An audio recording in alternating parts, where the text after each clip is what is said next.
So good morning guys. তো finally আজকে আমার অনেক সকাল সকাল কাজ হয়ে গেছে। তো ফাইনালি অনেক দিন পর গাইস সকাল সকাল কাজ হয়েছে। তো যাই হোক ফাইনালি কাজটা শেষ করে কিছু না ভেবে তো চলে গিয়েছিলাম হচ্ছে টিফিন করতে।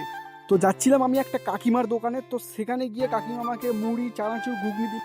তো ভাই এখানে মুড়ি ঘুগনিটা ঠিকঠাকই ছিল, আমার তো বেশ ভালোই লাগছিল। তো যাই হোক ওখান থেকে টিফিন করে চলে এসেছিলাম হচ্ছে অফিসে।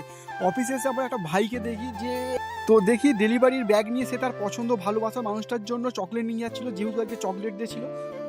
তো গাইস যেহেতু আজকে সকাল সকাল কাজ হয়ে গেছিলো তাই আমি একটু বসে ভাবছিলাম যে কি করা যায়। তো সঙ্গে সঙ্গে আমার একটা মাথায় বুদ্ধি এলো, আমার কাছে একটা 50 টাকার নোট জাল ছিল। তো সেটা আমি কাকুর দোকানে নিয়ে যাব আর কাকুকে বলবো কাকু আমাকে এই 50 টাকার কিছু দাও। তো দেখি কাকু সেটা বুঝতে পারে কি।